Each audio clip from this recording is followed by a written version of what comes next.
welcome back to Harmala Podcast, tempat di mana kita bisa ngobrol santai tetapi tetap meaningful nih dari PMKP Visip Undip.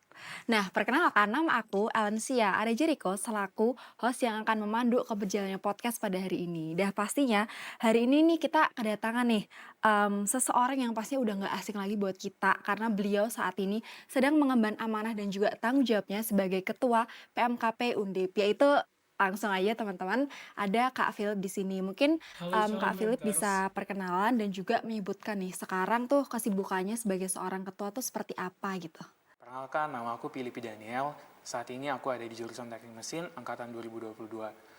Puji Tuhan, di tahun ini, tahun 2025, aku diamanahi untuk menjadi Ketua PMKP Undip 2025. Salam kenal semuanya.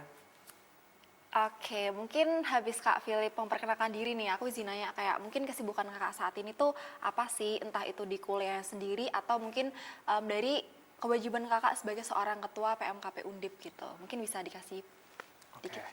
untuk kesibukan aku saat ini sih, ya seperti yang tadi aku sudah kasih penjelasan waktu perkenalan, aku puji Tuhan di tahun ini pakai Tuhan diamanahi untuk menjadi Ketua PMKP Undip. Jadi untuk kesibukan saat ini pasti mengurus proker-proker, apalagi dalam waktu dekat ini akan ada Natal PMKP Undip, tepatnya di tanggal 6 Desember. Nah, selain di PMKP Undip aku juga punya kesibukan di akademik, cuman memang sudah tidak terlalu sibuk lagi karena di semester ini bisa terbilang cukup tidak terlalu sibuk karena SKS yang aku ambil juga sudah tinggal sedikit. Kayak seperti itu Oke, sih. berarti ya hopefully bisa di-balance ya Kak Bener antara banget. kehidupan kuliah sama tanggung jawab Kakak di tempat yang lain. Oke, mungkin hari ini nih aku mau spill dikit ke teman-teman gitu tentang apa sih yang akan kita bahas. Satu topik yang pastinya ini relate banget buat kehidupan kita saat ini, yaitu faith versus fear of missing out atau FOMO. Kayak ini pasti topik yang kayak gak asing lagi buat kita gitu. Apalagi di kehidupan media sosial sekarang yang kayak der penuh achievement sana sini, dan somehow itu ngebikin kita tuh ngerasa overwhelming gitu sama kehidupan seseorang yang bahkan kayak cuman kita lihat by sosmed gitu, tapi kadang prestasi mereka tuh bikin kita tuh ngerasa kayak aduh ya Tuhan, kenapa sih kayak aku nggak bisa menjadi seperti mereka gitu. Nah, hari ini kita bakal ngebahas itu bersama dengan Kak Philip. Oke nih Kak, kalau kita ngomongin soal kehidupan anak muda Kristen nih Kak, yang tadi aku bilang kayak mereka FOMO ngelihat sesuatu yang ada di sosmed tuh kadang bikin kita overwhelming gitu. Nah, kalau Kakak sendiri nih sebagai ketua PMKP gitu, Kakak tuh tipe yang mudah FOMO dengan ngelihat semua pencapaian itu di sosmed, atau kayak Kakak tuh tipe yang kayak oh ya udah aja gitu? Oke, sebenarnya kalau kita lihat di zaman era sekarang ini, fear of missing out itu udah cukup banyak terjadi ya di anak-anak muda, Yap. apalagi anak muda Kristen gitu. Jadi itu bukan hal yang jarang lagi, itu jadi hal yang umum, bahkan orang-orang seringkali itu karena media sosial umumnya ya, jadi melihat pencapaian orang lain, melihat oh kok orang lain bisa mencapai achievement sampai sini, sementara aku masih sedikit sekali gitu dibandingkan orang lain gitu. Jadi udah cukup banyak terjadi di anak-anak muda, terutama anak-anak muda Kristen. Nah, kalau aku sendiri sebenarnya Iya. pernah dan terkadang ada rasa-rasa untuk fear of missing Wajar ya out ya. berarti ya. Jadi aku ngelihat sosmed, ngelihat Instagram mungkin, ngelihat gaya hidup orang lain, lalu mungkin juga yang sering aku jadikan pembanding tuh LinkedIn. Di LinkedIn, bener Jadi di banget. LinkedIn tuh kita bisa lihat orang udah achievementnya udah apa aja nih, Jujur, bener pengalamannya banget udah apa Kak. aja gitu. Jadi seringkali aku membandingkan, oh kok aku masih yang kayak sedikit banget pengalamannya dibandingkan orang-orang lain di luar sana yang udah wow, banyak banget pengalaman mereka dan lain sebagainya gitu. Tapi dari situ aku juga mulai belajar bagaimana aku tahu setiap orang tuh pasti punya proses dan punya jalannya masing-masing gitu. Jadi aku nggak bisa membandingkan juga ketika mereka sudah mencapai sesuatu, lalu aku berharap aku bisa mencapai itu juga. Tapi ya aku percaya one day aku pasti bisa seperti mereka-mereka ini juga. Cuman yang sering kali kita lupakan adalah proses di baliknya, seperti itu sih. Jadi Oke. untuk fear of missing out ini aku beberapa kali pernah merasakan, ya tapi aku tetap bagaimana caraku buat membalancekan itu dengan bagaimana firman Tuhan juga berkata kepada kita gitu. Oke, berarti it's a normal thing to do ya It's a Kak, normal thing, bener. benar banget. Berarti asalkan kita masih tahu kapabilitas kita dan kita tetap percaya sama Tuhan. Oke, mungkin kita lanjut ke pertanyaan selanjutnya nih Kak. Nah, kalau kita geser nih ke sisi yang mungkin lebih personal gitu ke diri sendiri. Nah, apa sih menurut Kakak dan apa perspektif Kakak terhadap arti dari hidup cukup menurut kakak sendiri gitu? Wow, menarik. Kalau misalnya dari aku pribadi sih, hidup cukup itu aku menggambarkan ya bukan bagaimana kita hidup efisien lalu sederhana dan sebagainya, tapi aku lebih menggambarkan hidup cukup itu bagaimana kita punya hati yang bersyukur. Jadi dengan apa yang kita miliki saat ini, dengan apa yang kita punya, apa yang kita bisa saat ini, kita bersyukur atas apa yang sudah kita punya saat ini. Jadi aku lebih menggambarkan hidup cukup adalah seperti itu sih.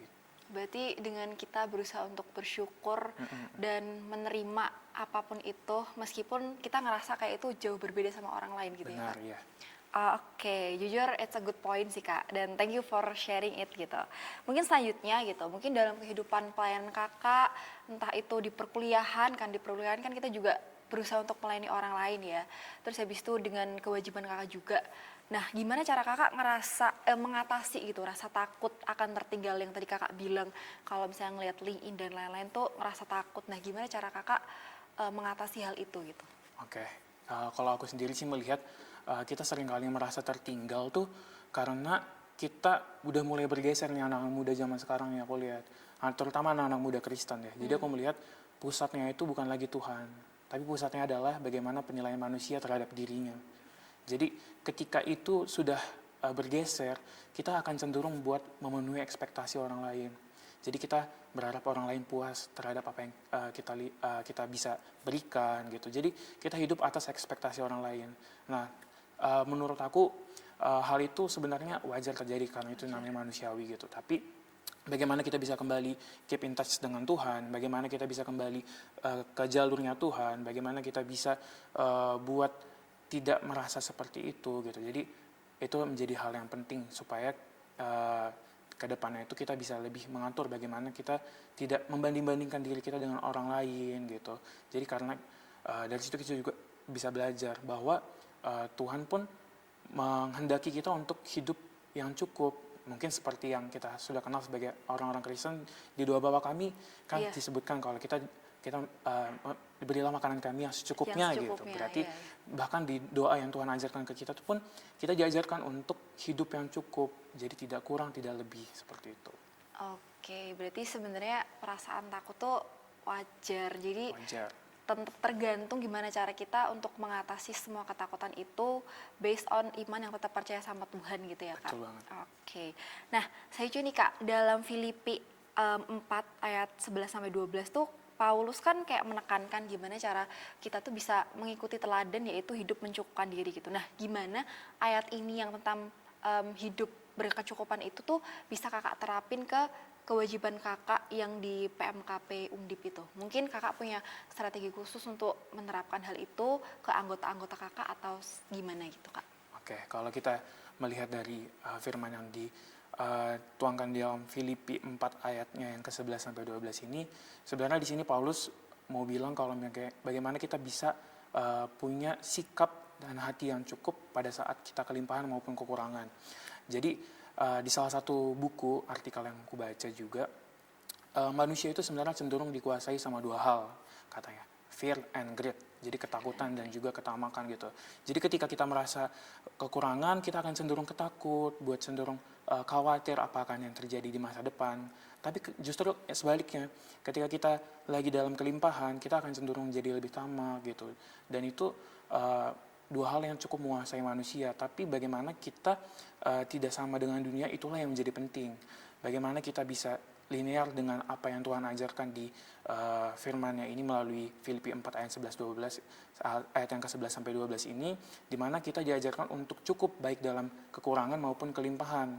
Jadi itulah yang menjadi penting. Dan mungkin kalau misalnya kita lanjutkan di Filipi 4 ayat 13, itu Tuhan berkata, ada ayatnya itu, segala perkara dapat kutanggung di dalam Dia yang memberi kekuatan kepadaku. Itu sebenarnya memberikan penegasan terhadap ayat sebelumnya, bahwa dalam keadaan seperti apapun, kita harus percaya, kita harus tetap punya iman bahwa dalam keadaan susah pun Tuhan pasti selalu menyertai kita, karena segala perkara dapat kutanggung di dalam Dia, seperti itu. Oke, aduh ini relate banget sih sama aku, karena kadang aku tuh ngerasa kayak butuh Tuhan tuh kalau emang aku tuh lagi ngerasa nggak enak doang gitu kan kak, padahal kan kayak ya butuh Tuhan tuh kapanpun gitu loh, nggak cuma waktu kita sedih doang, bahkan waktu kita senang pun juga kita harus butuh Tuhan gitu, kita harus selalu mengandalkan Tuhan gitu. Nah, Oke, kita udah mau menuju di sesi-sesi akhir gitu. Kalau dari kakak sendiri nih, ada nggak sih kayak pesan atau quote kakak gitu buat anak muda Kristen yang saat ini lagi berjuang juga nih untuk mereka bisa mengatasi rasa iri hati mereka atau gimana cara mereka bisa mengatasi FOMO itu dalam melihat pencapaian gitu. Kalau dari aku pribadi, aku cukup ada merangkum beberapa poin. Yang pertama di sini adalah untuk teman-teman muda Kristen sana, aku ingin menyampaikan kita jangan berlomba dengan pencapaian orang lain. Jadi kita harus percaya terhadap target dan juga hal yang sudah kita uh, inginkan sejak awal dan fokus terhadap target itu. Jadi jangan membandingkan kok orang lain sudah bisa sampai titik tersebut tapi aku belum bisa gitu. Karena percayalah, memang banyak jalan menuju Roma tapi kan banyak uh, hal-hal yang memang terjadi. Jadi ada orang yang mungkin lebih duluan sampai ke Roma tapi kan ada juga yang memang nanti nyampainya agak berapa waktu kemudian gitu. Jadi kita nggak bisa membandingkan hidup kita dengan orang lain karena ya yang sering kali kita lihat itu adalah akhir daripada si orang itu, tapi kita nggak lihat proses di balik orang itu seperti apa sampai dia bisa mencapai tujuannya. Itu yang pertama. Lalu yang kedua, kita harus percaya juga Tuhan bekerja dalam waktunya yang berbeda untuk setiap anaknya. Jadi kita harus percaya kalau misalnya apalagi kita sebagai anak muda Kristen ya, kita harus percaya waktu Tuhan adalah waktu yang terbaik. Yes, Jadi betul, seringkali betul. kita berpikir kok Tuhan seakan-akan aku udah minta ini, aku udah memohon, aku udah berdoa untuk hal tersebut, tapi kok seakan-akan Tuhan gak mengabulkannya. Nah mungkin maksud Tuhan adalah bukan sekarang, tapi nanti sesuai dengan waktu yang Tuhan sudah tentukan. Karena aku selalu percaya sih, rencana Tuhan akan indah pada waktunya. Amin. Nah, Oke. lalu yang ketiga itu yang aku pengen sampaikan adalah apa yang terlihat terlambat untuk manusia mungkin adalah yang paling tepat menurut Tuhan. Jadi seringkali kita lihat kok Tuhan, aku kok baru dapat ini sekarang, aku kok baru bisa sampai di posisi ini sekarang. Tapi kita nggak pernah mengerti bahwa sebenarnya Tuhan punya maksud lain, punya tujuan lain. Kenapa baru Tuhan kasih hal tersebut terjadi. Kayak gitu. Jadi pesanku adalah kita harus tetap setia terhadap apa yang sudah kita punya saat ini. Kita harus tetap bertanggung jawab terhadap apa yang sudah Tuhan berikan kepada kita saat ini. Sehingga dalam keberjalanan kehidupan kita sehari-hari pun kita tetap tidak punya rasa takut tertinggal karena kita percaya bahwa Tuhan sudah punya rencana yang terbaik untuk kita. Jadi nggak bisa tuh kita namanya berkompromi lagi sama hal-hal seperti fear of missing out, rasa tertinggal ini nggak bisa lagi, apalagi kita sebagai anak muda Kristen. Yes. Kita harus tetap punya prinsip-prinsip rohani itu yang harus kita selalu pegang sampai akhir nanti kehidupan kita. Wow, jujur itu keren banget dan pastinya ini saran yang relate gitu loh untuk kita bisa lakuin sekarang. Jadi mungkin teman-teman bisa take notes dari saran-saran dan juga langkah-langkah yang tadi udah dikasih Kak Philip gitu. Yang pertama tadi ada, kita harus tahu kalau misalnya timeline hidup kita sama timeline hidup orang lain itu berbeda. Jadi ya nggak bisa disamain juga ya Kak, karena proses kita dan proses yang dilakukan sama orang lain itu beda. Habis itu kita juga harus bisa mensyukuri apa yang kita punya sekarang biar kita tuh nggak ngerasa terlalu berbeda atau jauh gitu loh sama orang lain, karena ya tiap orang punya porsinya masing-masing dan kita juga harus bisa mencukupkan diri akan hal itu gitu. Jadi ya semoga teman-teman bisa take a notes dari apa yang dikatakan oleh Kak Philip dan kita dari diri sendiri bisa mengurangi hal-hal negatif yang muncul waktu kita lihat pencapaian dari orang lain. Nah, puji Tuhan banget ya teman-teman. Gila, ini sharing yang menurut aku sangat luar biasa gitu. Kita belajar gimana cara kita tuh bisa meromantisasi lah hal-hal yang negatif itu menjadi sebuah hal yang positif gitu. Dari saran-saran yang tadi udah dikasih sama Kak Philip itu. Nah, sebelum kita benar-benar menutup nih Kak sesi podcast kita di hari ini, mungkin dari Kak Philip boleh dong kayak dikasih closing statement untuk meneguhkan dan meyakinkan teman-teman gitu yang dengar. Mungkin yang aku mau sampaikan sama teman-teman sekalian, itu FOMO akan selalu ada. Tapi ketika kita punya hati yang terus untuk berpegang teguh terhadap Tuhan, kita akan punya kehidupan yang tenang dan bebas dari tekanan. Karena yang terpenting adalah waktu Tuhan adalah waktu yang terbaik, dan Tuhan akan memberikan segala sesuatu indah pada waktunya. Amin. Berarti catat ya teman-teman, waktu Tuhan adalah waktu yang terbaik. Jadi no need to worries karena ya Tuhan udah menyediakan segala sesuatu buat kita. Tinggal kita tuh mau nunggu aja atau enggak gitu dengan tetap memberikan yang terbaik. Nah, puji Tuhan teman-teman buat sharing yang udah kita lakukan hari ini sama Kak Philip gitu. Dan thank you juga buat teman-teman, buat Kak Philip juga yang Thank you. di sini menjadi pembicara yang pastinya udah keren banget gitu. Dan aku juga mau mengucapkan buat teman-teman yang udah ikut bertumbuh sepanjang periode ini bersama dengan Harmawak Podcast gitu. Dan pastinya episode ini bukan menjadi episode penutup gitu, karena di tahun depan pastinya akan ada topik-topik yang lebih gong dan lebih oke gitu daripada ini, yang pastinya lebih relate lagi buat anak muda Kristen di zaman sekarang gitu. Sampai jumpa di podcast PMKP Visip tahun 2026.